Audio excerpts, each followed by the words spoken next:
Welcome, welcome, welcome. You are now in Ray's Juke Joint. This is the Pickoff Show. This is the baseball show. I know you guys just enjoyed watching the Fair Catch crew recap the Bears week 2 preseason game. I hope you guys tune in on that. Hope y'all like, subscribe, comment on their show. But this is the 3:30 hour where Eric and I start talking about some doggone baseball. It's a lot going on. It's some things happening in the baseball world that we're happy about. There's some things that we told people about that are happening. We were just discussing. If you have a pitcher and you play fantasy baseball, be ready to be controlled. They're going to control your pitcher on your fantasy team because that's what's happening. Okay, these guys are going down left and right. People are getting scared, but that's not what we're here to talk about. Eric, how you doing today? Good, buddy. Good. Excited to get going again. Yeah, man. It's going to be kind of crazy. Like the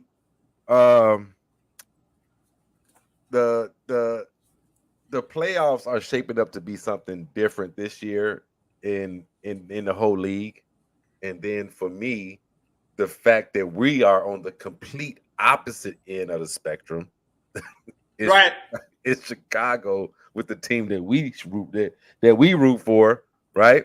Yeah. The team we root for is headed toward the you know what? Let's just get to it, Eric. I just want to get this out the way.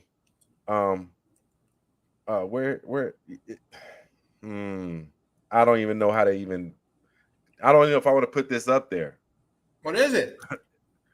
Worst record in history. Yeah, it's in danger. I mean, no doubt about it. But they didn't. I mean, we kind of all knew. We could kind of see the vision of the preseason a little bit, but I mean, when you take this team to avoid this team could not afford no Makata all year, Kopech to suck, Eloy to be gone, Vaughn to be underperforming, Benintendi to be awful. Like, they couldn't afford that. To have this team have any chance of surviving the 100-loss season, like, they had to hit on too many things. But this roster wasn't constructed to win. If I'm frustrated with two things, probably. One, and I know it's his first year, so I'll give him a pass because I said some dumb things when I've taken over companies at first and when I built my own stuff. But, like, when Getz came out early in the year and said, this rebuild won't take long, it's not really a rebuild, it's kind of like this and that, and then you gave us this roster, come on. It was a goddamn rebuild. Like, you don't have to lie to us. Just tell us you're tearing it down. Tell us what your plan is and then do it. You don't have to be like, it won't take that long, and then be like, well, we're probably, which they are, 2 or 3 years away from spending big-time money in free agency, which we know. We understand the tunneling and the vision in this deal. We told everybody where the draft was going. We told them where the trades were going. They were going in that high-A college prep deal. They're trying to stack it right there. It's like we knew, so why didn't you tell us? Second thing I'm probably frustrated in, and he's gone now, but if you were Pedro, let's say they gave you and I the job, right? Let's say you and I are manager and bench coach. Yep. We look at our roster. Yep. We know that we're underdogs in every fucking game almost. Everyone. So how are we possibly going to win? I can't believe we didn't see different stuff. I can't believe we didn't see openers. I can't believe we didn't see them trying to run teams out of the stadium. I can't believe we didn't see stacked starters. I can't believe we didn't see more hit and runs, like more like stuff like, you know, you're outmanned. You cannot line up and play the other team like you're the stronger team for 150 games or whatever he was here for, 120 games, and be like, man, can't believe we lost that. I mean, I put up my lineup. The guys had the right attitude. They bust their ass every day. They work hard. Yeah, right. That's what we were getting. Everything's fine. Every third Everything's game. fine. Like, yeah. You can't tell me you're trying to win ball games when your back end, your bullpen has been atrocious. I got an idea. Why don't you try and open and make your starters so you're back in your bullpen? Why don't you try to stack some of the starters? Like, there's other ways to try to win baseball games. Why don't you try to steal like 97 fucking bases? Like, There was no attempt to do anything different. I'm eating popcorn. I know. There was just no attempt. You just line them up and be like, can't believe we lost. It's kind of like getting We didn't make his car. at all. We have to slow his car and be like, I can't believe they beat us. Like, come on, you got to try something. You didn't see bunts. You didn't see get them over. Productive outs. You didn't see hit and run. You didn't see aggressive stuff. Like if you're trying to win with an undermanned team, and I'm not saying it's possible in baseball, so it makes the ball beautiful, but you have to find some category to beat them in. And we just lined up and tried to play like we were going to outslug and outpitch everybody, and we're not built for that. They weren't built for much, but we know they weren't built for that. So I'm glad it's past us. I'm glad it's over. I wish they would have got Crochet and Robert traded at the deadline instead of waiting to the offseason, but that is what it is. But yeah, the only thing we have to look forward to.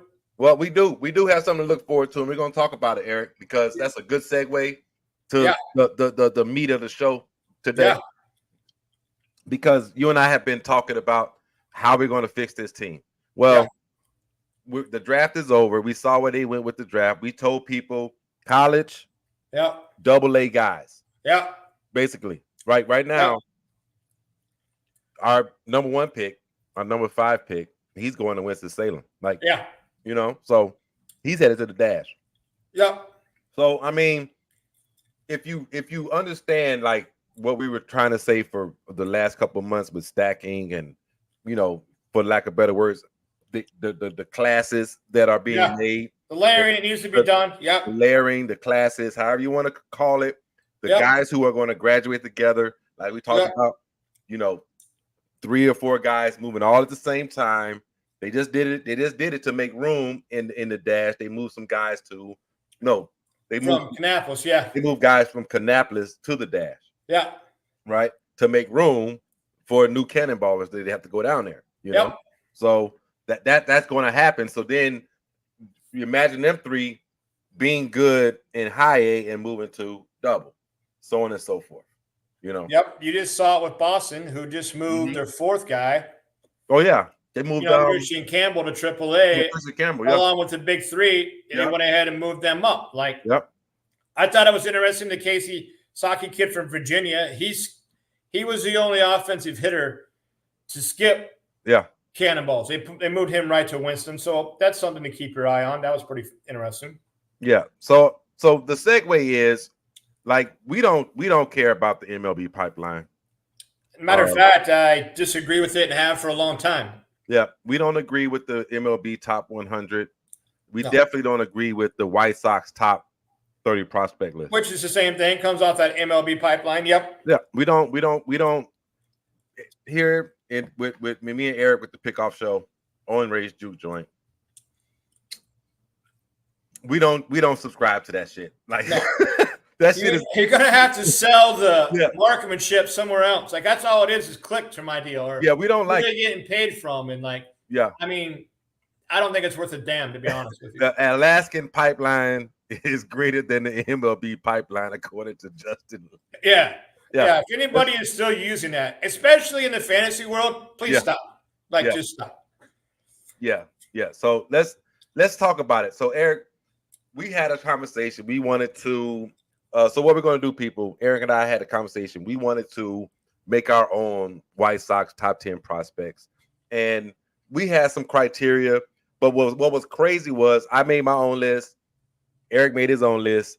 We probably were 7 out of 10 in the same spot. Yeah. So that just goes to show the top 10 was pretty much the top 10. Yeah. The top 10 was the top 10 for sure. Yeah, there was nobody different.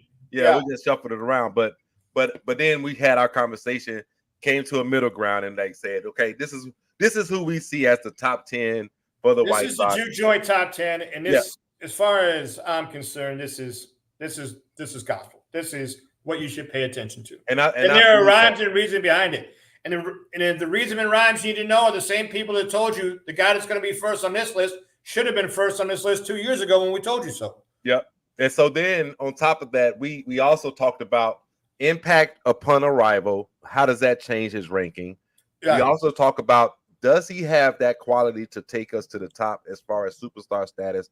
And not even superstar, just a star, just a guy that is going to produce every single year. You don't have to worry about him. Whatever position you put him at on the field and whatever place you put him in the lineup, he's going to do his job. And how can he impact a game? Can he do it in more than one way? And what is that path? Right. And so that's the reason why we came up with this list, how we came up with it. Like I said, I had my list written out. Eric had his list written out. We didn't talk before this, and it was just boom, boom, boom, boom, boom. But, but let's just get into it. So the thing about the list is we're going to show, some stuff. We may have some stuff, but at the end of the day, we just think that this is the top 10. Okay. So the first one on our top 10, we're gonna go 10 to 1, right? I like it. Brian Ramos. Yeah. And he's already made his debut. Okay. Yes. We've seen what Brian Ramos can do. He didn't have a good time up here in the bigs, right? No. He didn't have a good time. He had not uncommon though. Yeah. Well, that's not uncommon. Yeah, and he had a couple moments of like, okay, he looks like he belongs. Yeah. But overall, he did he had a 224 for the year, but up here he had a 196, no home runs, 2 RBIs, a 447. And what's that? 46 at bats. Yeah. So, that is what it is. But then if you look at, his minor league career with a 1,674 at bats, he's got some stuff going on down there. I don't have an OBP, but this is just cumulative over the time he's been in the minors. Yeah. His best year was more last year, the year before. He had 22 home runs in 22. Right. I'm into 2 levels. He's kind of got the gaps we're looking for. 266, 70-point differential, 338, 455. It's close. It's 793. He has power. He has a little bit of speed, not a lot, but his highest has been 13. He's stolen 8 this year. But he ain't going to beat you up there necessarily. But he does potentially have a plus bat. But this is why he's 10 out of 10 and not 1 out of 10. Am I excited? Am I thrilled about him? No. Do I think that he's going to change the planet? No. But does he have 15, 20 home run power at third base in the White Sox? Yes. Yep. So we're going to keep it moving. We're going to go to our next guy. So that's Brian Ramos. If you're taking notes at home, that's 10. Our next guy is Jacob Gonzalez. Well, now I like Jacob more than Eric does. Yeah. I had Jacob as high as 5. Or what? Yeah, I had Jacob as high as 5 on my list, but it was only because I initially was thinking, who we're going to see before who we're going to see with the Sox more sooner. And Jacob is he might be a September call up, in my opinion. He's let's see, he's so far down there, 238, 630 OPS is nothing to write home about, but the 49 RBIs is what I'm looking at. As far as just this year, he seems to have a knack of driving guys home. So first round draft pick, Mississippi State last year. Yeah. Struggled in the short-term season. He was the guys we're seeing now was put up. Made some swing changes, did very well, moved up to AA, hasn't quite done as well. But he has what I will say one of the juke joint's biggest things you're looking at if you think something's sustainable. He's got 63 Ks and 49 walks. There you go. 39 walks, sorry. 63 and 39. So that's playable, or whatever. That's the kind of stuff you're looking at. He obviously ain't chasing, not crazy out of the zone. He's got a 76-point differential, average OBP split. The slugging and the power is struggling a little bit, right? But again, he's number 9. He's not number 2, and he's not number 1. But right, and he gives you a little bit of speed too. And the other thing that's interesting too here is he's got 16 stolen bases this season. Mm-hmm. So got a little bit of speed. Yep. You're looking at a kid that's not going to chase. He's got some good bat to ball. Can run the bases. Can do some stuff. I think he realistically is an everyday Major League Baseball prospect number 9. I like the ranking. I like where it's at. I like it too. All right, so let's move on. Our next guy. This is our guy. Like, the one player that we both really, really like, but he just could not move up any further on our list this time. Maybe next year he moves up. We shall see. I didn't see any reason to move him up. Like if he has like a good weekend, I'm ready. That's how much I like this kid. We're talking about Samuel Zavala. We're talking about Samuel. What did I do? Hold on 1 second. Hold on. Okay, my bad. Samuel Zavala. All right. Let's see. We got a little bit of. So he's the numbers don't reflect what we see, and I'm just going to say that. I'm going to say that for everybody. It's like, why would you guys pick this guy, right? Yeah. So everybody's going to look at the batting average and start freaking out and don't look at batting average. You know how much I care about batting average. That's almost 0. But I'm going to tell you this: a guy that's hitting 193 and has a 658 OPS. There you go. Has a 99 WRC plus. So he ain't really even hitting the ball, and he's affecting the game. He's almost an even player with this kind of slash line. That's the reason why, he, to me, should have been maybe higher. But when a guy's hitting 193, it's tough to put him much higher, right? But it should have been higher. But we're looking at 73 walks. No, I'm sorry. Yep, 73 walks, 89 Ks. Like almost, a K per deal. We're looking at, 34 stolen bases over the last 2 seasons. Like, he can run. Yeah. He's got great eye. Yeah. He just turned 20 last month. Yeah. He was 19 years old and he was in high A. Yeah.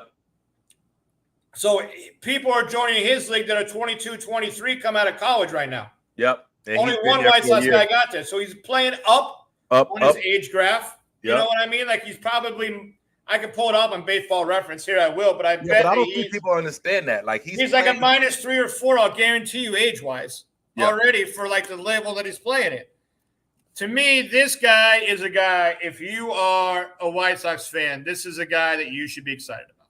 This is a guy that you should be like, can't wait to see. And you're going to see other guys. Some people are going to have other guys. You're going to notice a couple that don't make our list, and they're worried about him. They shouldn't be worried about them. Yep. This should be a guy here that you're interested in, right here. Agreed. I think Sammy Zavala is he's just a guy that when he figures it out, he's going to take off because he has the discipline, he has the control of his body to make a difference with the bat, right? Yeah. And then, like you said, you got a 658 OPS with a 193 average. Like, what's okay, so what's that 400-point differential there? Why is there a 400-point differential? Well, it's the other things that he does that gets him there. Well, just imagine if he's hitting 250 or 260. Right. That WRC plus is in the 130s, and his OPS is in the mid 7s to low 8s. Like, that's what people don't quite get. Yep. All right, so we're moving on. We're going to move on. Let me get Sammy out of here. I couldn't wait to talk about him. So this one was kind of like, I didn't have this guy this high. I had him a little lower. Eric kind of just said, "Hey, you sure about that?" Yeah. And I was like, "Well, you know what? You're right. Let me think about it." And yeah, so we came to a consensus on this guy. Our number 7 guy is Grant Taylor, and we like Grant. Grant. I mean, this is a guy that could end up in the future as we adjust this. This wouldn't surprise me if this guy was number 2 or number 3. I mean, he's got all the stuff. Now, I'm not too thrilled he's already injured again after being injured on the deal. But, second-round draft pick, came out of LSU. Some people had him right in lines with Paul Skeens when he came up, or whatever. Now, he was hurt when the Sox drafted him, but his stuff, we heard Mr. Victor talk about his stuff that he had seen. Yeah. Control was his issue. Yeah. And all of a sudden, after TJ or whatever coming back, he really didn't have those kind of deal. So this guy's got what you and I like. This guy's got Stuff a plus. high ceiling. And He's this got- is how I think all prospects should be ranked. I don't care if they're going to make it to the show. I could care less. I've seen enough of these fringe 4A players make it. This could be a guy that could make it. It could make a difference at the major league level. Yeah, and I like he's got a stuff plus pitch, and yeah. So like, if you don't know what stuff plus is, please look it up. Yeah, But pay attention. But stuff Matters. plus matters with Matters. pitching. So let's go there. Let's keep it moving. Next guy. Let's see. Next guy. So this is both our guy right here too. I had him 7. Eric had him here. So we just flip-flopped. We just flip-flopped. Yep. So Mason Adams.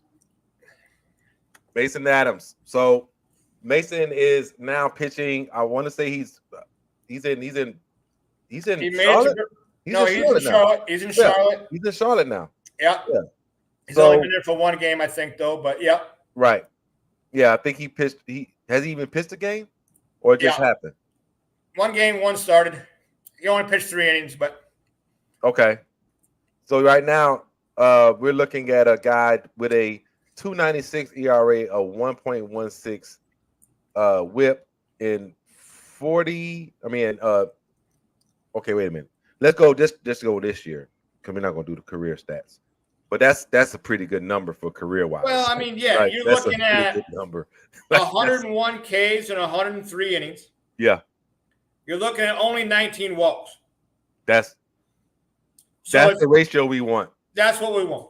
And that's what. And if you've heard anything about the White Sox, and if you watch Cannon pitch, and stuff or whatever, like this is what they're looking for. The 1-1 actually does him a little injustice on the WHIP. It's 1.05, but they got him with the rounding there. I don't know why they rounded it. Yeah. Maybe they added in this last little deal on that. Yeah. But so, I mean, this guy has been great. He's done everything they asked him to do. He fills up the strike zone. He's got a couple plus pitches. And he's very Jonathan Cannon at a Georgia deal. He's got one each. One stuff plus fastball and one stuff plus off speed, and that's good. Yeah, he's got the old curveball and great control. Yep, there you go. It ain't, and it's not one of those like in danger of being flat curveball. That's what I like about it. I wish I had video of him. Huh? He's gonna be a little different, and the fastball is not gonna be huge. Right. But his curveball is plus, sliders plus, and the control is plus. Like that's where he's going to get him for it. Oh, that's right. Yeah, his.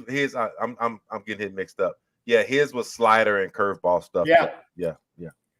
And maybe the White Sox are finally going to hit. I don't mean to throw shade on because I hate comparing old regimes and new regimes, but let's just say the White Sox might hit a late round draft pick, 2022 13th rounder. Yep. Now we're finna start. This is the fun part, right? So 6 through 10 through 6, however you want to say it. We like those guys. We like probably Zavala and Adams more than the rest of them. Great. Right? Great. But they're not the ones we're excited about. Yeah. These next 5, the top 5, we're excited about these guys. We cannot wait to see them in the show. Okay. We cannot wait to see them in the show. And let's just get right to it. The first one is this young man, Jairo Iriarte. Yeah. He has got some stuff going down there in freaking Birmingham. He threw a game yesterday. I want to say yesterday or the day before. It was nasty. I think it was. It was nasty. Okay, so let's talk Mr. Iriarte here. He's in AA. Yep. He is 22 years old. He's got a 3.76. Please don't worry about that.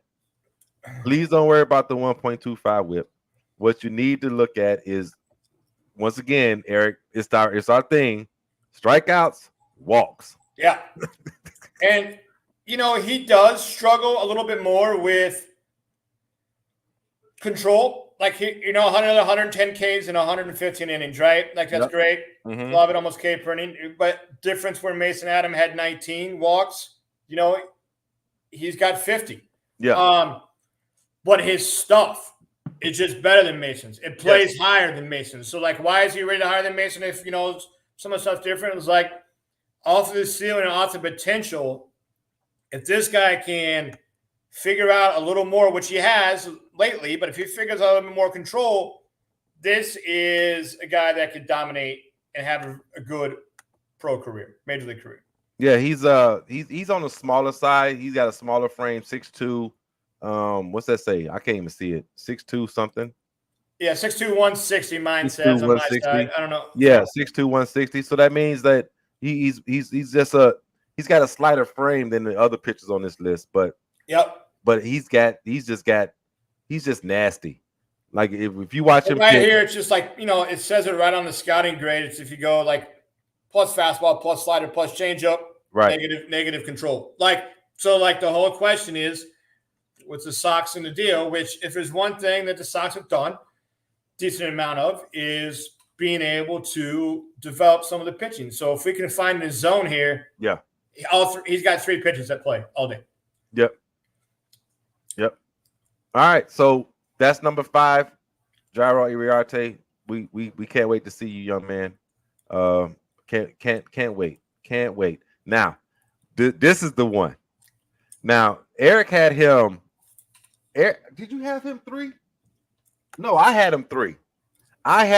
You had him 4. Yeah. So, but I love this kid. Yeah. I love this kid. He is a pretty amazing prospect for his age. He's still a teenager. But when you see this, and thank you, our friend Daniel, for letting us use this. Thank you for being there and showing. Just Eric, just let the quiet, calm 19-year-old in the box, just quiet in the box, exploding through the zone. 18. Oh, he's only 18. He's only 18. Good God Almighty! He's still supposed to be in high school. Eric, you're not supposed to be this quiet in the box. Yeah. You're not supposed to have this least amount of movement in your swing. You're not supposed to be so violent through the zone at his age. Check this. Just check this out. Just check this out.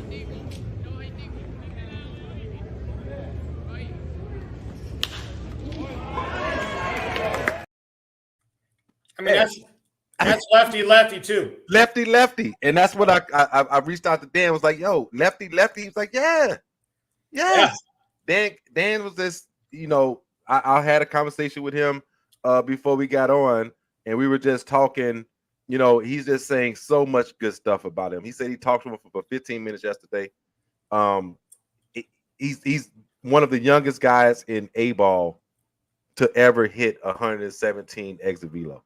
Yeah. Like, he said that would put him in top 10 in MLB for hardest hit balls this year. Yeah. It's just stupid. Well, you got some power. You got guys that were drafted this year as 5th round draft pick. A guy that was a JUCO batting champion and went, that Sam Moncada. He's just now joining him. Sam has got to be 22, 23, and Walkout's 18. Yeah, so that pitch he hit was 97.8 fastball for a single. Yeah. And then it was lefty, power versus power. And Daniel said he had been waiting all day for that matchup, and it came, and guess who won? Yeah. Well, the other thing I love about him, too, and you and I talk all the time, we're sharing the nightly deals off of Future Sox. By the way, shout out Daniel and the Future Sox do. Daniel, the other guys over there, Future Sox. Yeah, great work. We appreciate y'all, fans. But how many balls have we seen him just dumping like the left field stands? I mean, why is he able to have that much power, Oppo? Yeah, already. I mean, he's already letting stuff get in there and just driving it the other way. I mean, that's just going to, at 18 years old, like a kid is technically supposed to be in high school. Yeah. Oppo power, insane Oppo power. He was supposed to be in this last draft. He moved up to 2023. Sox took him in like the 7th round and paid him $1 million right just to get him not to do his senior year and not to go to college, where he was already committed to go to South Carolina. Like, he was already on a lot of people's radar. You should be very excited to me. Like, when you see that, the two guys that I compared him to when we were looking was like, you can remember, I don't know how many left field shots I've seen Tomei and Ortiz hit, in their lifetime, when like they just tried to get him a way out and outside, and they're like, I'll just go and just pop it out that way. That's fine. Like, Daniel comps him to Joey Gallo. Yeah. A young Joey Gallo. Yeah. I was thinking Joe Mauer, but he kind of corrected me with that as far as like he ain't gonna have the contact. Yeah, the contact. But I know why he went Gallo. I mean, yeah. One thing about Wolkoff, he's got a huge arm too. He threw a kid out of third. He's got a 55 grade arm. Yeah. So like, he kind of probably. I mean, that's when Gallo came up. Now, hopefully the baseball gods will smile on us and he'll have a better bat to ball skills than Gallo. But I'll definitely take Joey Gallo's eyes. I hope that that's the same. Yeah, we shall see. But yes, that young man is the one. He's the one. You can obviously argue he's the number one offensive prospect. I battled with you and we went a little different here, but yeah, we did. You could definitely argue. We could definitely go back and forth on that. But once again, he reached. I'm just saying, potential wise, I think that he's going to have the highest ceiling. Yeah. He already has a fucking high floor where he's at right now for 18 years old. I said 19. He's even more. He's 18 years old. Yeah. Right. Gee whiz. So his floor is crazy, and then his ceiling is going to be even more massive. I just can't wait to see him move up. I want to see him against Double-A pitching next year. I can't. Yeah, that next jump will be the big one too. Like going to high A, I feel like that's probably the biggest jump. Is because think about it now, he'd be playing against like Hagen Smith, right? Like that would be interesting to see. He'd be playing against some of those other guys. Yeah. So I mean, let's keep it moving. That was number 4. Yeah, that was number 4. I didn't even put it up because I didn't have we were so excited. I didn't put his name up. It was number 4 was George Walcott.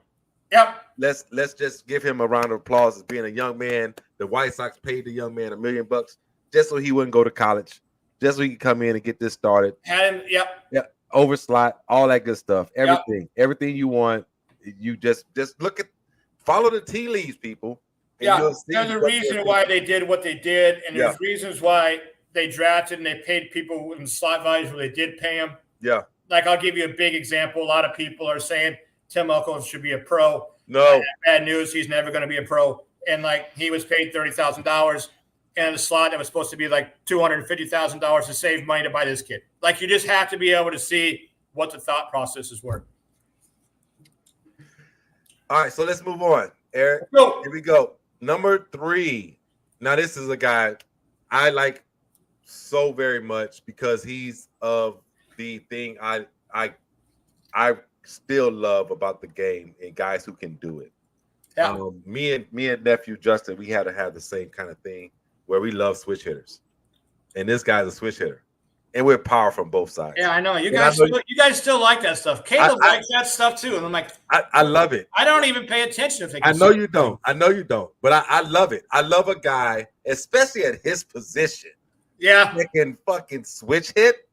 Yeah, are you kidding me? With power. I might have to start switch hitting don't matter, just like managing soon. That might be my new slogan. Switch hitting don't matter. But we'll work on that in a while. We shall see. But y'all should know who it is by now. If you're a White Sox fan, if you follow the minors, you should know who number 3 is by now.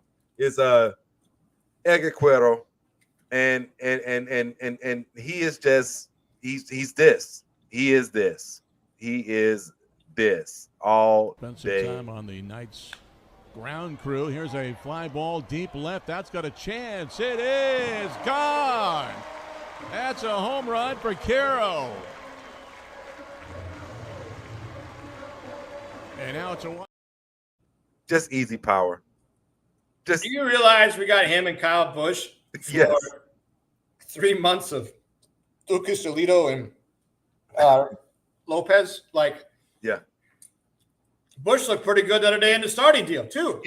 Yesterday. Yeah. He looked against Houston. Yeah. Shit. Yeah. Yeah, but I mean, just easy power, and that was the right side. Yeah. It's even more smooth on the left side, which is crazy. But So he's got a plus arm too. He can plus feel arm. it. That was a differential in this. When you and I were arguing about 3 and 4, I'm like, I agree with you. I think Wolkow's got better power potential, probably better star potential. You could see him being a 35, 40 home run guy, getting to the major leagues, which they don't make many of them anymore. But the fact that this guy plays catcher to me was a difference because there's so many catchers that are just basically automatic outs in Major League Baseball. Yeah. I think you might have a guy here that you can hit maybe third, but probably fifth or sixth, and I expect him to contribute in a Major League Baseball lineup. That was the only reason he edged out Wolkow for me as a top hitting prospect. And that was the reason why I had Wolkow 3 and then Cuero 4. Yeah, and it's tough to even argue. Tough to argue. Yeah, it was flip-flop. You can't go wrong either way. Either way we were thinking, but I mean, he left Cuba at 16 for $200,000. So 16-year-old getting $200,000, somebody knew, right? Somebody knew. Yeah. But I mean, the guy he's gonna do what he's gonna do. So he's got the slashes that we love. 284. We're always looking for about that 100-point differential. 372. We're looking for another 100 points if we can get it, and we got 473, right? 845 OPS, Eric. 845. Yeah, and he's been catching, at well. So I could run saying if you can get somebody that can OPS 730, 715 to 750 to major league level and play catcher, that's a plus. It's a plus for lineups. Excuse me. Yeah, I mean, I got on my fantasy team, I got Yainer Diaz. Yeah. And you know what he does. Yeah. He's batting fucking 300. Yeah. So I love Edgar Cuero. I can't wait to see what he does when he comes up. He's injured right now. So, anyway. I think he was about ready to play this weekend. I don't think he got in though. Yeah. All right. Well, we had 3, so y'all know who the top 2 are. Yeah. Oh, wait. You know what, Eric? Some people don't know who the top 2 are. If it's your first time on the show, you're watching, you might not know, and you might think somebody else is coming. But I've given plenty of hits telling you who the top 2 team prospects are. We're about to make some heads roll if a name doesn't come up in the top 2. And if you think that name's going to come, it's not coming. It's not coming. It's not coming. That name is not coming. I'm sorry. Neither one of us, Ray the Barber, Eric the Man, Ray, whatever you want to call me, Eric, whatever you want to call him, we do not know. It ain't coming. We don't like him. I haven't liked him since he was drafted, but I mean, it's just gotten worse over the time. Don't like him at fucking all. Yeah. Not saying the kid. No, he's a great kid for everything I heard, and I guarantee you he's trying the hardest, but they just don't project well. Nothing about it projects well. I'm just not. I don't get that. That I don't get it. I don't get it. It's the same kind of feeling I have when we were hosting the spaces all the time and people were trying to talk about Colas. Yeah. Or anybody that thought that what's his face? Sosa was going to make a difference. The same people that, are high on you remember when Micker was out there? Like, you have to understand. You got to understand, like, there's people project and people don't project. And I'm sorry, you're not going to see him. Montgomery don't project. Don't project at all. Yeah. Well, let me tell you who does project, Eric. Yeah. Let me tell you who does. You and I were 1-2 on this. It wasn't even easy. Like, this was an easy part of the deal. Yeah. Yeah. 1 and 2 was easy for us. Yeah. We skipped to 1 and 2. We said, who you got? Yep. Who you got? Yep. And we didn't even talk about it. Like, we knew that was obvious. Yeah, but so shout out to what's they called? I don't want to get their name wrong. Prospect Dugout. Yeah, they took this video of hey, shout out.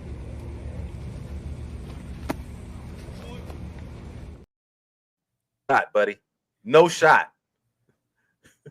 Look, Eric. No, he had no chance. No, no chance. It's not fair. Like, he shouldn't be pitching in the Arizona deal. Yeah. He could theoretically come in. Normally, I would never put a drafted guy number 2. Normally, it's not probably my thing. I would like to see something. But to me, when you're playing SEC baseball, that's as good as AA anyway. So, like, you're looking at guys here, day in, weekend out. You're talking about your constant Friday starter. He's pitched against everybody that went and every deal that played. Graded out 65 fastball, 65 slider. And if you have any idea how that plays from the left-handed side, look at the year that Crochet's had. Like, I mean, he's going to – I'm excited. I mean, we got a top-of-the-rotation guy coming right here. Yeah, and Chris Welsh was down there to see him pitch, and he said Hagen Smith is one of the nastiest pitchers he's seen this year. Yeah. Fastball 98. It must have an 80% whiff rate currently. His slider is tough. And then I'm told before this pitch, hope he starts throwing a changeup, and then he drops this, which was the pitch we just saw. Yeah, that guy's a great follow, by the way. If you don't follow him, he goes down to Arizona and he shows all the little like camp games, Dodgers, White Sox, Padres. So like, great follow here. Yeah, great follow. Ista Welsh. Shout out to Ista Welsh. Just check him out. Follow him on Twitter. I do. Yeah, no, it's great. If you are into prospects, if you're into fantasy, who's coming up? Like, if you want to go look up stuff that the White Sox just traded for, go to his timeline and go ahead and search, for a couple of those guys the White Sox just traded for from the Dodgers and from Philly, and you'll see stuff when they were down there in Arizona from him. Yeah, I'm having technical difficulties with my eye right now. I don't know what the fuck is going on. But anyway, so that was easy. Hagen Smith, easy. Coming like I said, if it wasn't SEC and if it wasn't a dominated performance as it was, right. If we didn't watch him, I don't put a 9 guy in the deal and 2, but like to me that was easy. If we didn't watch him in the College World Series, if you just didn't see, like, the SEC is baseball right now. Like, it took over what used to be the Pac-12, used to be Oregon State, all them, but like, the SEC is baseball, and he's lived this up every deal and showed. So I have no problems putting him number 2. I think he was easy number 2. Easy number 2. All right. Well, here's the part of the show where people are going to be like, well, why isn't Colton Montgomery there? Yeah. Why is he not there? Why? Let me tell you why. Here's the reason why. Colton Montgomery is not top 10 for the Chicago White Sox. He's not. Yeah. He's not. I'm sorry to tell you. I'm sorry to break your bubble. He's not. He's been a while. You can even see, like, saw some guys earlier, a lot of the fancy guys we follow started even dropping him out of their top 100. Like, it's time. Like, ship sailed. Eric, I don't have his numbers in front of me. Last I checked, he was hitting 239. No, it's worse. No, it's worse than 239? Yeah, I checked because I looked to see if Cuero played the other day, and he's hitting 206. 206. What's his 371 slug? What is it? 371 slug. 371. Wow. Yeah. He can't 7 stolen base. 127 Ks. 127 Ks. How many at bats, Eric? Man, that's bad. 369. So 127 from 369. Wow. And you want me to put him in my top 10? You want me to put a guy that's not stealing bases? That's 30. By the way, that's 34% strikeout. And I've seen some people say we should call him up and bring him to the deal. The pros, it don't matter.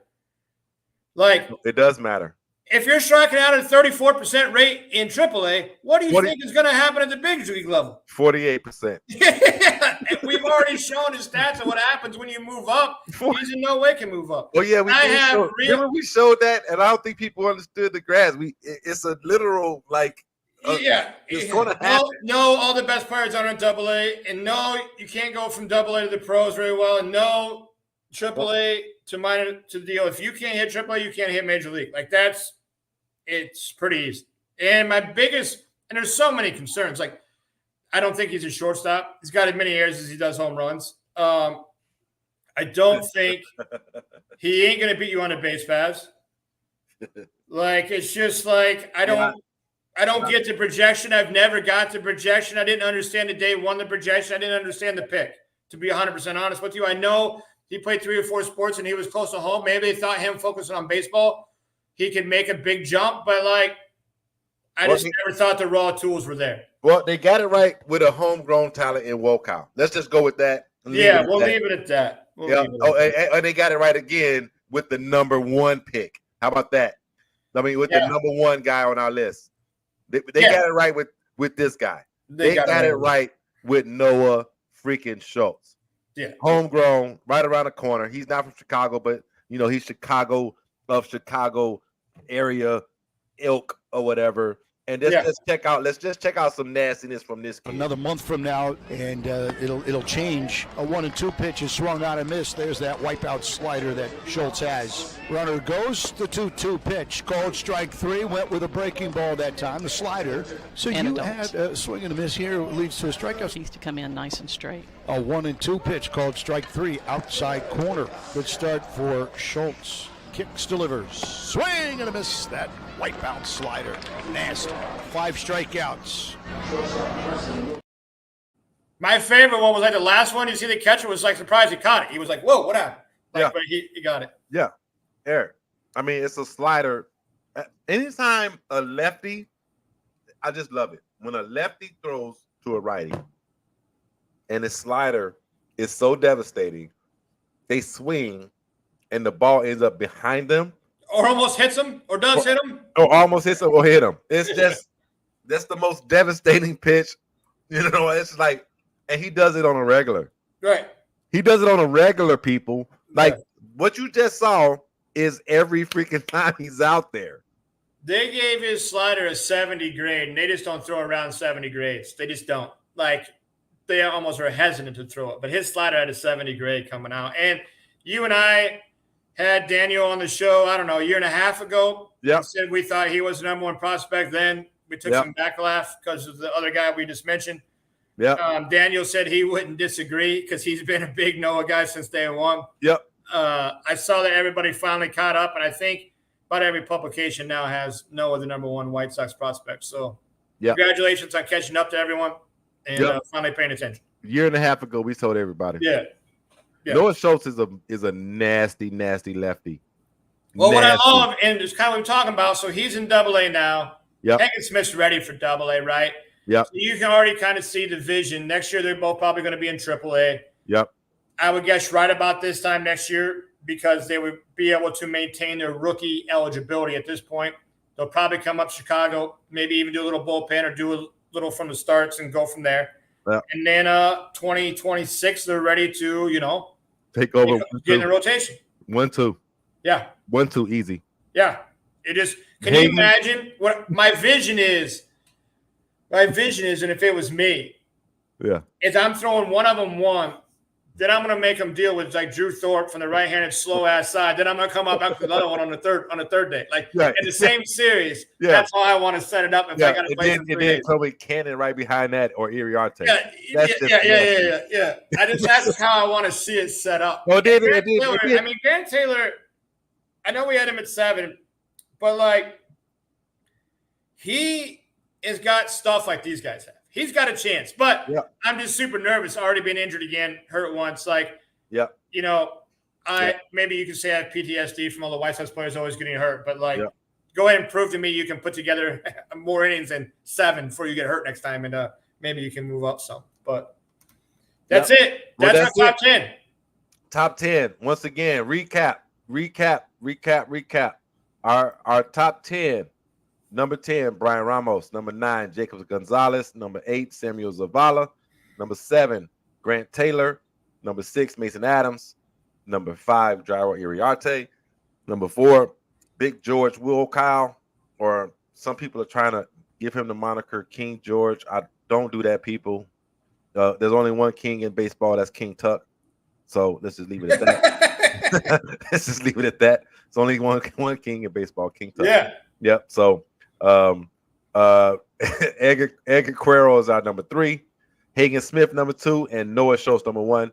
And for people who don't know, I have a who to watch. I didn't put Eric's up there, but my who to watch for next year or the next time we do this Yeah. It's Gerald Perez. Yeah, If you do not watch Gerald Perez hit the baseball, go find some video. It's nasty. Yeah, I it's agree. fire. I had him on my just missed list along with Jake Eder. I'm a huge fan of his. He's a guy we got from Miami in the burger trade. And he was coming off Tommy John. It took him a while to bounce back, but he was in Charlotte now. He's got stuff that I think could bolt him up this list. Yeah, Jake Eder. I put Baroga, the kid we got from Philadelphia in the trade that we spotlighted last week with his speed. Yeah. And, his patience at the plate. And then I had Batista. I think Batista was way too low. Like, I think all 4 of these guys were way too low on the pipeline that nobody. And I also had Nick Nastrini on my just missed. Yeah. Yeah. But the who to watch is the one nobody's talking about. We got him from the Dodgers. Yeah. Go. Just trust me. Go. Everybody's worried about whether or not we miss with Vargas, but listen, Vargas is going to be a major league player, but the power in that package is the 3 that came with it, and he's a big reason behind it. Yep. Well, so here's a couple things before we get up out of here. I know we say we're going to try to stick to 45 minutes, Eric. That's all right. We've been going out. I ain't doing nothing this phone. Yep, I need you for a little bit longer. And pause. That's crazy. Anyway, Eric.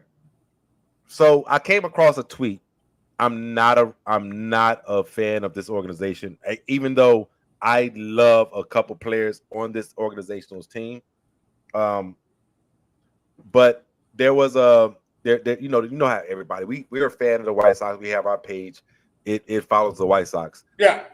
This team has a fan page or 2 or 1,000, but I loved it, right? And I love what the guy was saying in his tweet. So shout out to Cards Red or Red Birds, or let me see where it's at. Hold on, let me get to it. Let me get up to it. Let me get to it. So the Red Bird Way. Shout out to the Red Bird Way Cardinals Talk, right? Yep. Shout out to the Red Birds Way Cardinals Talk. If you see this and if whatever, I'm giving you your props, bro. I'm not stealing your material. This was amazing to me because it's in line with what Eric and I teach, what we preach every time we're on the microphone about how to flip the team while still being competitive, while still being, mindful of what's going on. If you look at these names, Sonny Gray, 1-year loaner, Nolan Arenado, he is what, 36, 37 years old? It's time to move on. Nolan Gorman has value. Yep. He has value. Lars Newbar has value. Helsley's this year, his value has skyrocketed, even though he makes me nervous because I have him in fantasy and he blows a save every now and again. He still has 37 on the year. Yeah. So take that for what it's worth. And then you already know, if it's a Contreras and he's a catcher, he has fucking value. Yeah. Right?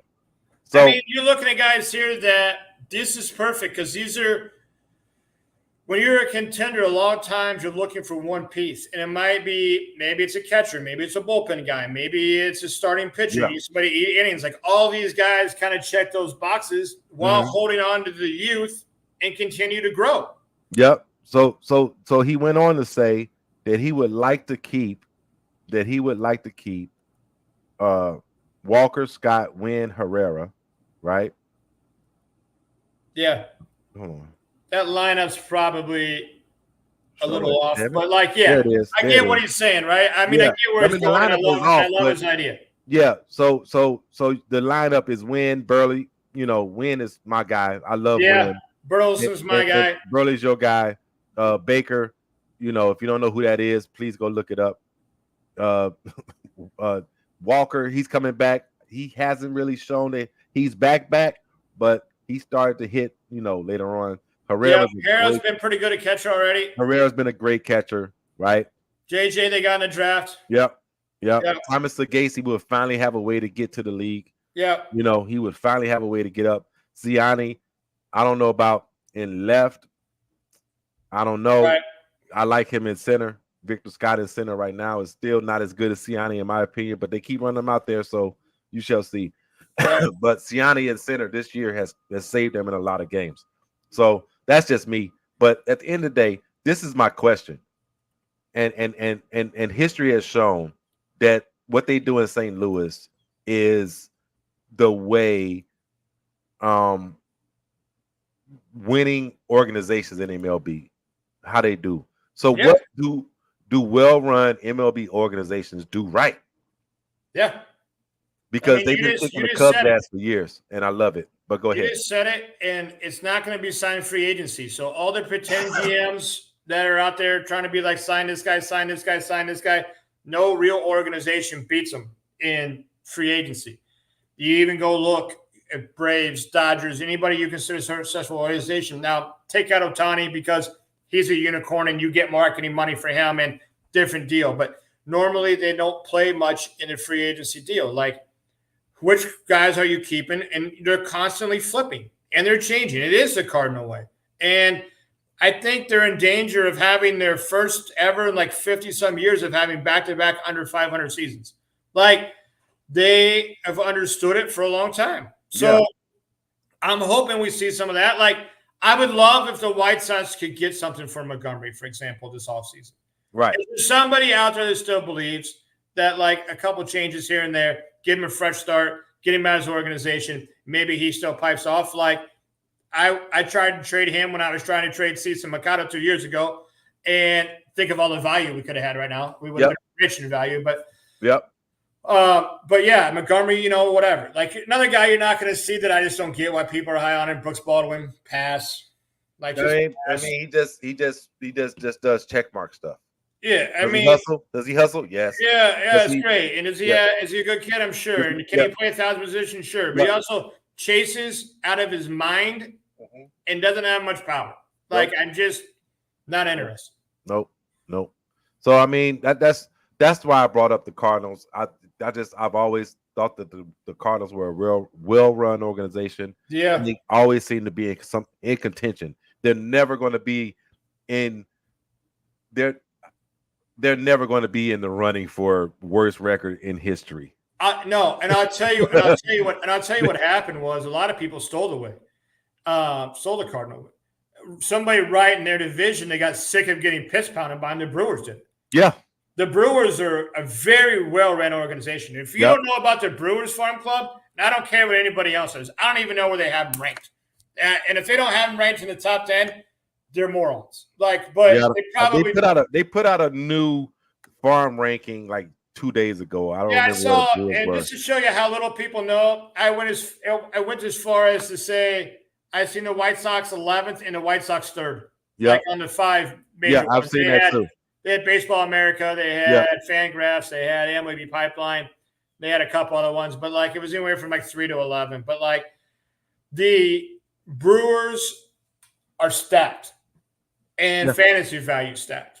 Yeah. If you don't have Cooper Pratt, if you don't have Brock Wilken, if you don't have Luke Adams, if you don't have Jefferson Cuero, like if you don't have some of these guys, and for the pitching side, the Morosky kid, like if you don't have some of these guys on your dynasty teams, you should be doing it. You should be paying attention. Yep. And so we're going to kind of go into fantasy right now since you brought it up because the crazy part of it all is we started this year.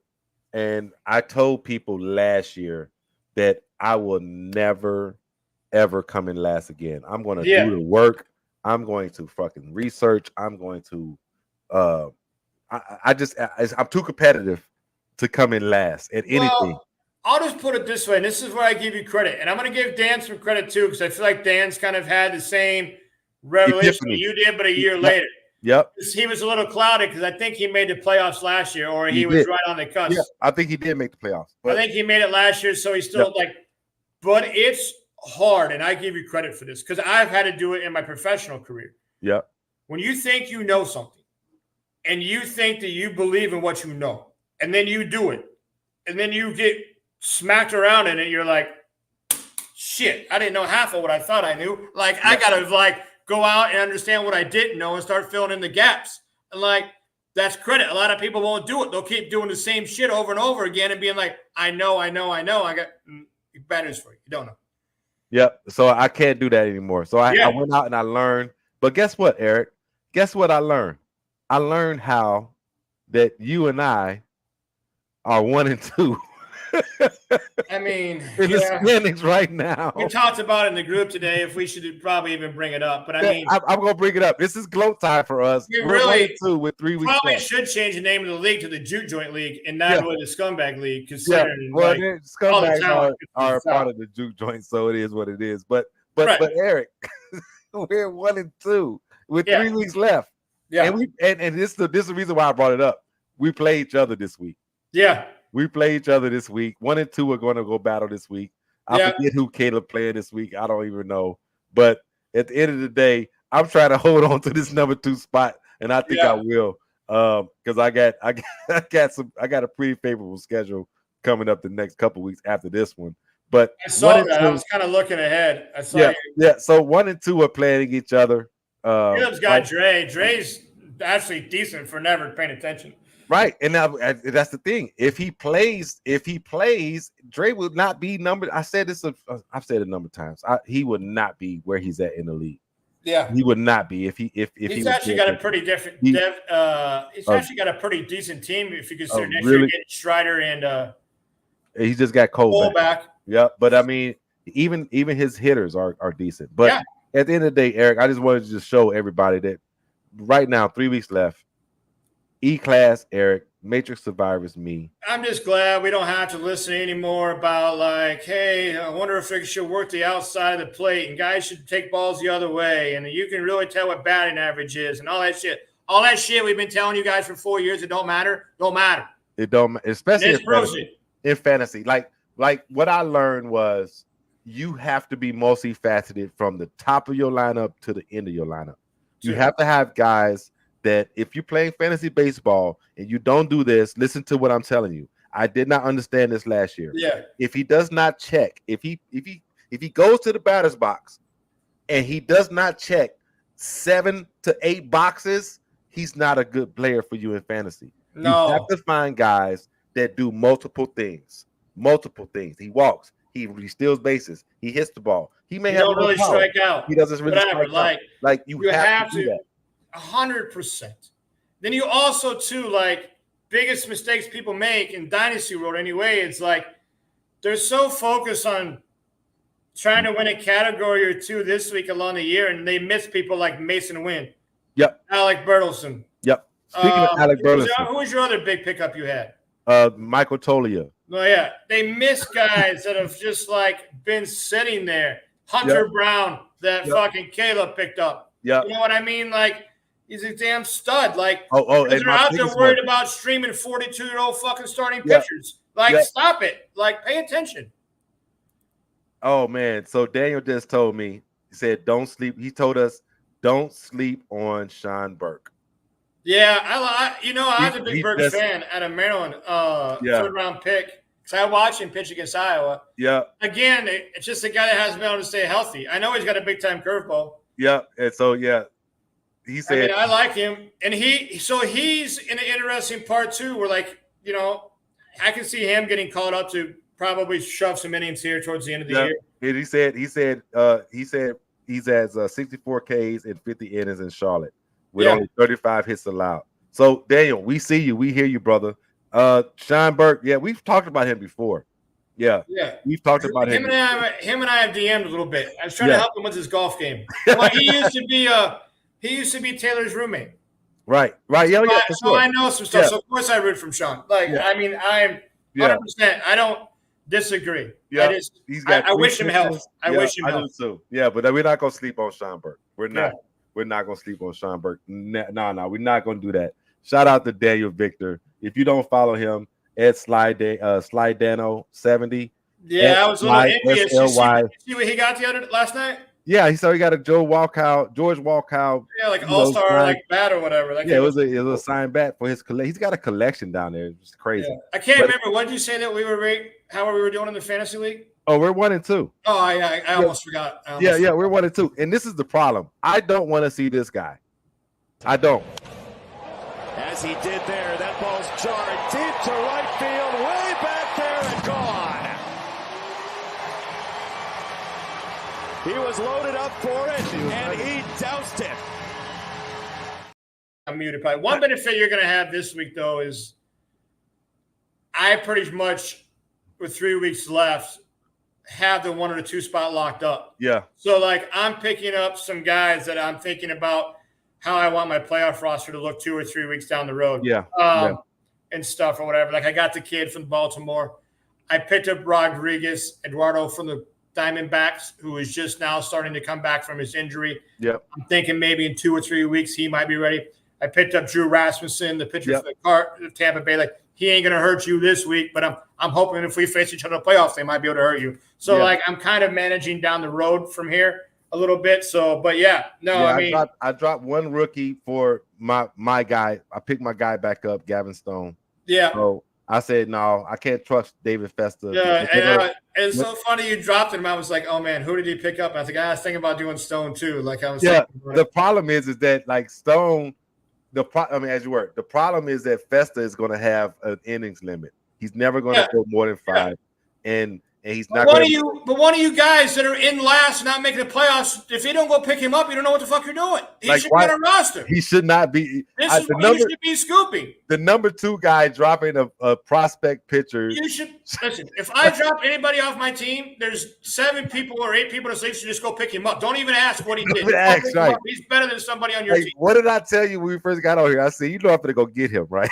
Yeah, and I'm thinking about it myself still. Like, if I have to cut somebody, you should pick him up. He's better than somebody on your roster. Exactly.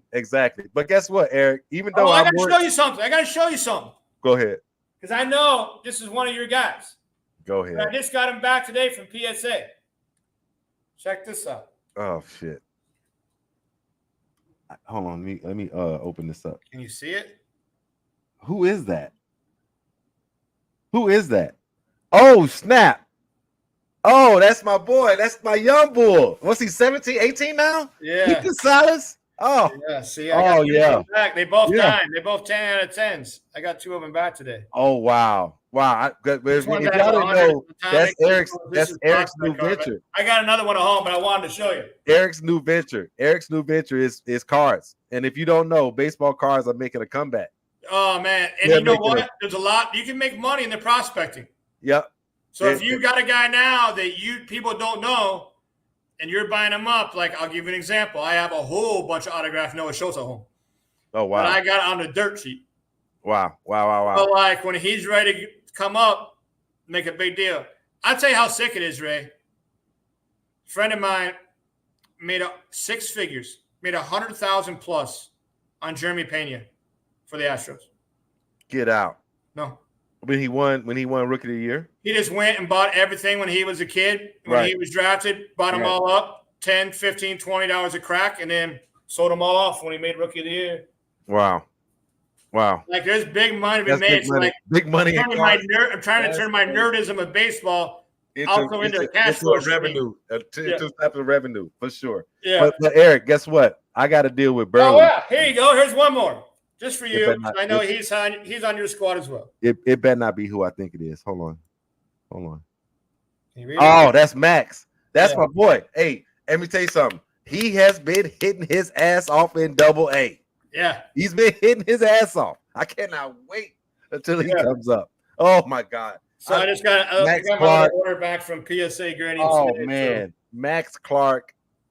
I was doing a trade proposal with somebody in the league. They was like, I want Max Clark. You can hang it up. You're not getting it. No, you can hang it up. I gave up my guy to get Lewis, but like I'm gonna Justin and I were pretty good talks right before the deadline, but it makes more sense for him and I to hook up after the season. Yeah. Because I can't trade off major league talent right now because I'm trying to win. Yep. You can't. He knows I'm coming back for Leo, and he knows I'm going to overpay. But he's got him for right now. Yeah, he's got Leo for right, and then he texted me like, I cannot believe Eric let me get Leo. Yeah, like he couldn't believe it. He was shocked. But I gave up some stuff, and I was finna give up more for starting pitching for the playoffs. But I said, no, fuck it. If my starting pitcher is the reason. As you were, if my starting pitchers are the reason I don't win the championship this year, I'm okay with that. Well, I'm not gonna give you my top 3. I got 3 top 10 pitchers in my prospects. I got Mizorowski, I got Sprout, and I got Hintz. I'm not giving you 3 of them. You can have 4. But the other thing, you and I have talked about this, and I'm a firm believer in this. And it's important. Now, if you're going to play fantasy baseball or dynasty and you want to take it seriously, you have to understand what your strengths and what your weaknesses are. Yep. And you have to manage around those. I don't actually, you know what, in life.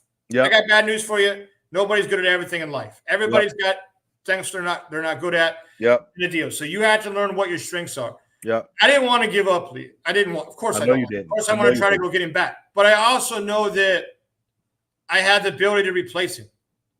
Like, I believe in my ability to find players before people know who else they are. And I believe that. And I believe in that ability. So I'm going to capitalize on the ability that I drafted him, like, I don't even know, 5th round in our draft or something last year.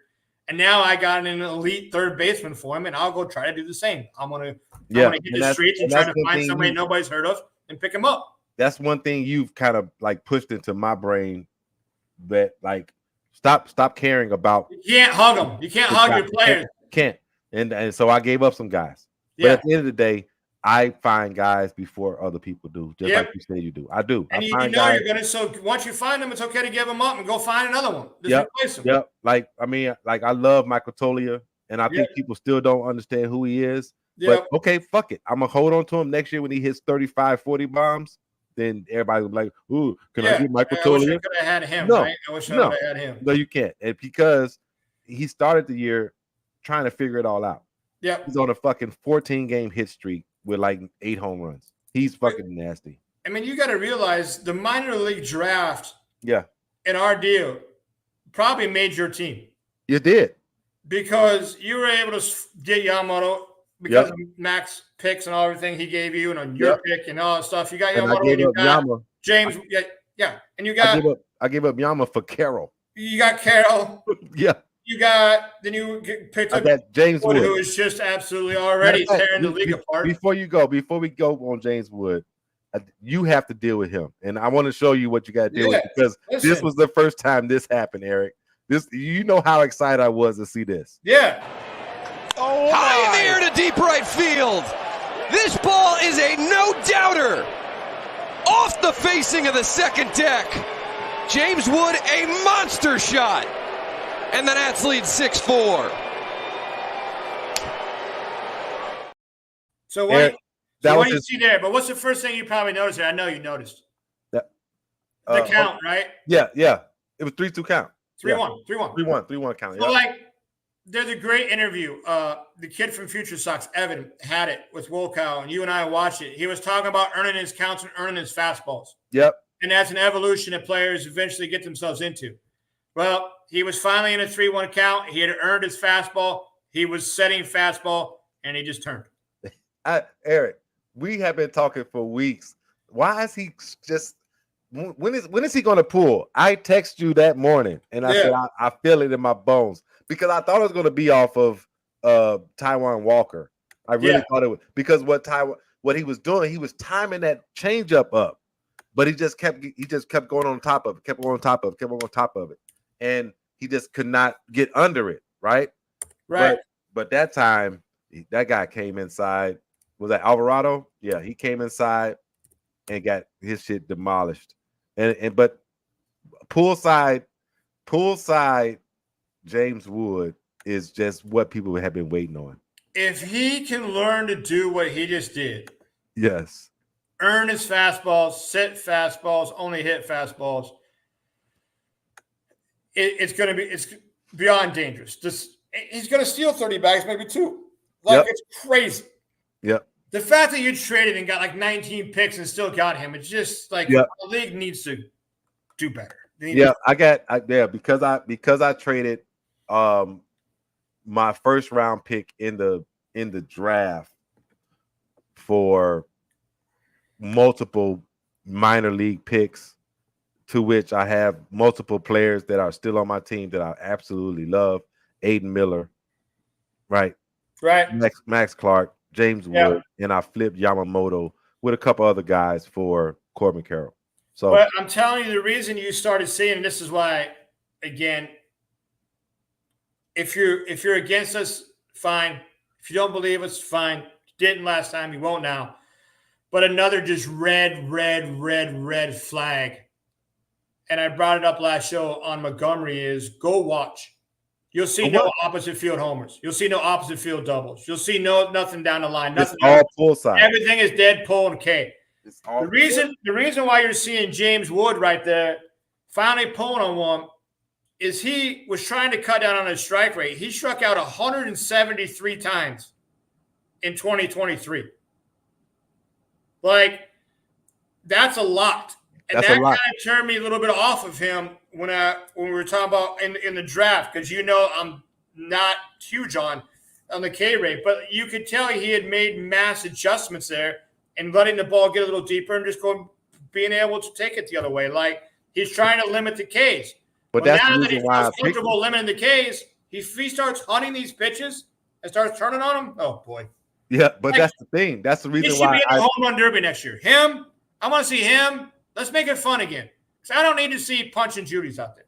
Yeah. Like, they can't even hit it far. I want to see, like, O'Neal Cruz. Yeah. I want to see James Woods. Ellie De La Cruz. Yeah. I want to see some of these boys, like, just trying to hit him 500. That's what I want. Motherfucker hit it 540. Like, what? Yeah.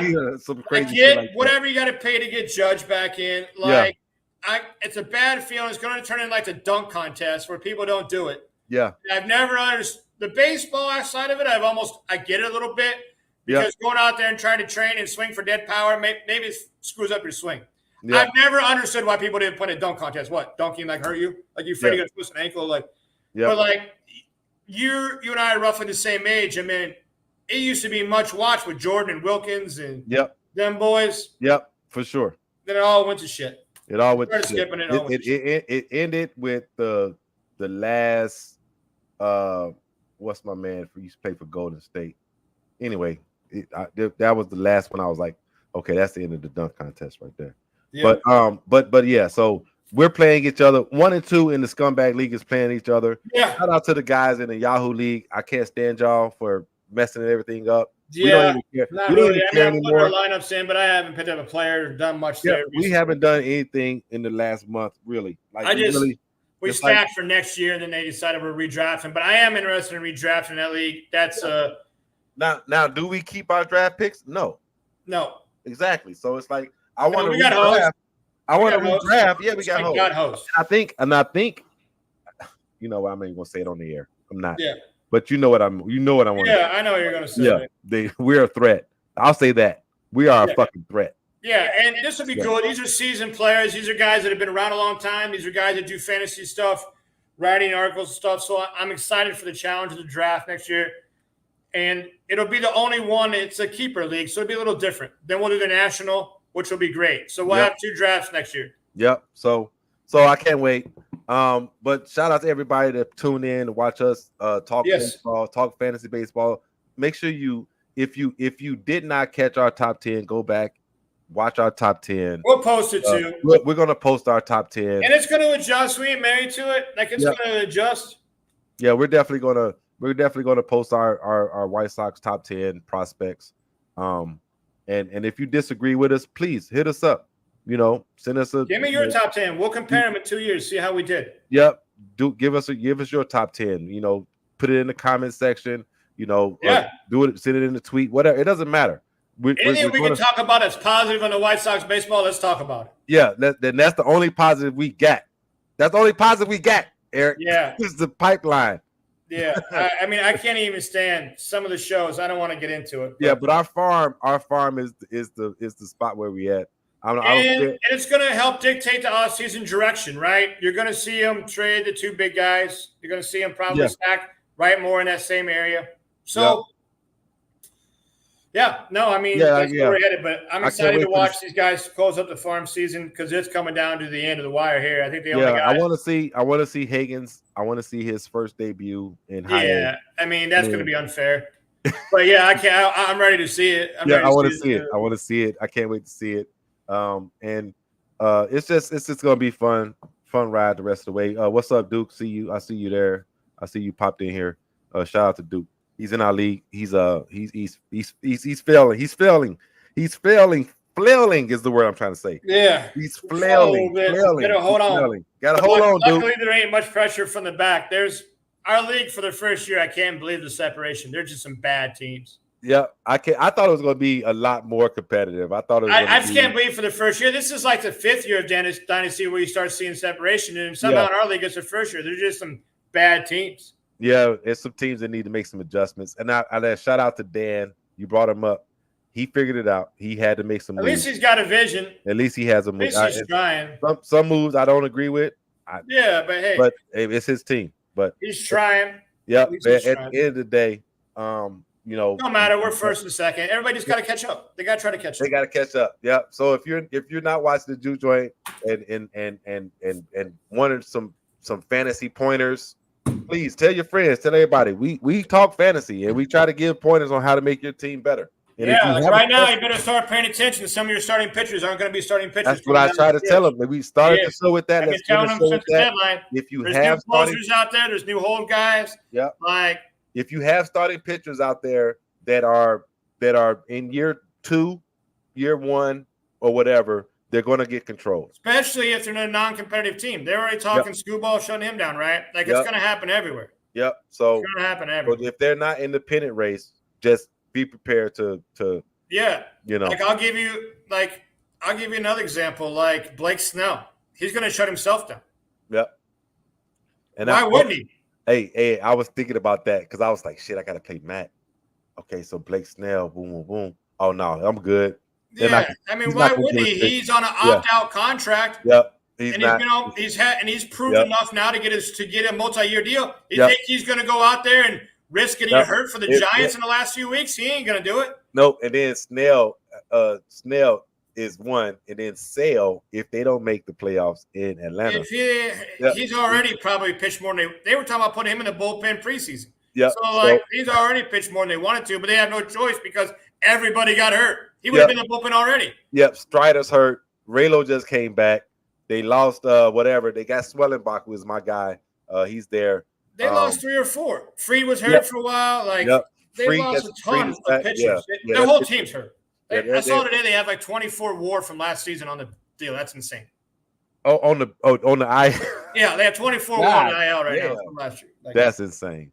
But anyway, we've gone long enough, Eric. We said we are gonna try to cut it down. But this was such home. This was such a fun show. I appreciate you giving me the extra whatever the fuck was it 7 minutes. You got it. Appreciate you. Well, it ain't more than 7. It's 30. It's like whatever. Anyway, shout out to everybody for coming on, watching us. Shout out to everybody that's on YouTube. Make sure y'all, go over there and subscribe, man. I think we're not even at 100 yet, but that's fine. I don't care. We'll get there. We don't care. We'll get there. But we'll I still ask because, come on, man. Y'all watch us every week. I ain't got no green screen. I'm about to get a green screen. Eric going to get one. But, man, we started this shit from the mud. So, it's Ray's, RAE, Ray, Elise, and Eric started the Juke Joint. And we just been expanding. And if you don't watch our other shows, check them out, man. We got the Fair Catch crew. They do football. I got the refs call with Gregory Bell. He does basketball. And I got another show coming. As soon as I can get the host to figure it the hell out, it's coming too. But at the end of the day, we're gonna get there. So shout out to everybody. Thank you guys. I appreciate y'all. And we're gonna cut the Ray, lights I'll talk off. shit tonight when we're playing each other when I get home. Oh yeah, for sure. All right, buddy. All right, we'll see y'all later. Thanks, everybody. Yep.